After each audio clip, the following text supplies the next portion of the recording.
네, 누군가의 말을 통해 시장의 핫한 이슈 알아보는 말말말 시간입니다. 네, 오늘의 첫 번째 말은 미국 민주당의 펠로시 하원 의장입니다. 무법을 정상화했다. 네, 이변은 없었습니다. 트럼프를 둘러싼 탄핵 드라마는 예견됐던 대로 상원이 무죄 판결을 내리면서 막을 내렸습니다.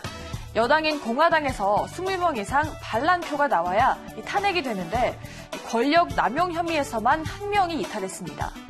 미국 정치권은 이제 11월에 대선 체제로 돌입하는데 여야 모두 오가는 말들이 험해지고 있습니다. 트럼프는 지지층을 결집하고 민주당에 대한 비난 공세를 이어갈 것으로 보입니다. 공화당의 미치 에코널 원내대표는 이것은 처음부터 끝까지 철저한 정치적 활동이었다고 생각한다라고 말했습니다.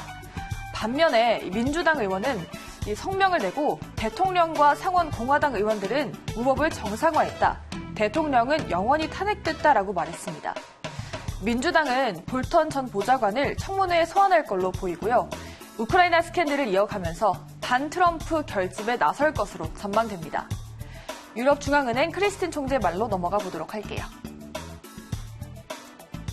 네, 미중 무역 분쟁 위협은 약해졌지만 신종 코로나가 새로운 불확실성에 막을 보탰다고 말했습니다.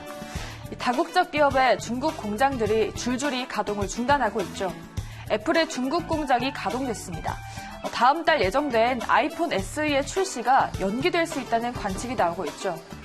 유럽 최대 항공기 제조사인 에어버스도 텐진 공장에 있는 가동을 일시 중단했습니다. 또 사프란 아시죠? 프랑스 항공 방산업체인데요. 역시 중국 공장 가동을 10일까지 중단하고 샤오미나 BOE와 같은 중국 기업도 생산에 차질을 빚고 있다고 합니다. 이처럼 코로나는 중국 기업 활동에 직격탄이 됐고 세계 경제에도 심각한 타격이 우려됩니다. 세계은행은 코로나 여파로 세계 경제가 최소 3개월 이상 영향을 받을 것으로 보인다라고 말했는데 성장률의 전망을 하향 조정할 방침이라고 밝혔다고 합니다. 다음 말도 알아보도록 할게요. 다음은 영국의 도미니크 라브 외무장관입니다. 지평선을 넓힐 거대한 기회다. 지난달 영국이 브렉시트를 단행했죠. EU 보란 듯이 호주에 무역협정 구애를 하고 있습니다. 이 라브 장관은 영국이 EU에서 탈퇴하면서 인도태평양 지역으로 지평선을 넓힐 거대한 기회를 얻었다라고 강조했습니다. 영국이 브렉시트 일주일 만에 이 무역협정 체결을 서두르는 이유가 뭘까요? EU와 미래 관계 협상 시한까지 10달밖에 남지 않았기 때문입니다. 이제 새로 미래 관계 협정을 맺어야 하죠. 하지만 영국의 보리스 존슨 총리는 EU 체제를 거부하겠다는 뜻을 굽히지 않고 있고 EU는 영국이 EU 제도를 받아들여야 무관세 혜택을 이어갈 수 있다고 맞서고 있습니다. 그래서 지금은 노딜 브렉시트 가능성이 커지는 상황이죠. 영국을 잃은 EU도 발칸 국가 포섭을 준비하고 있습니다.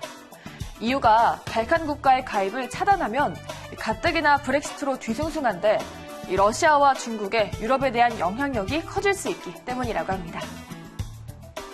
다음은 한국의 이슈로 가볼게요. ESS 조사단장인 김재철 단장입니다.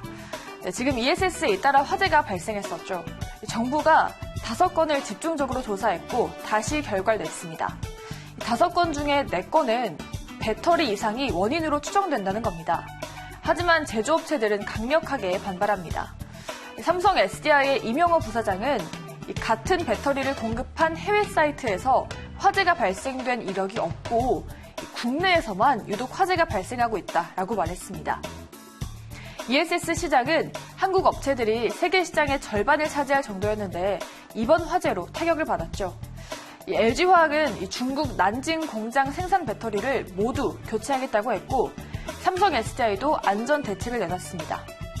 정부 역시 ESS 충전율을 최고 90%까지로 낮추고 좀 더 안전한 곳으로 옮기는 비용을 지원하기로 했다라고 밝히기도 했습니다. 네, 이렇게 오늘도 우리 경제 이슈까지 4가지 모두 알아봤습니다. 지금까지 말말말 함께 하셨습니다.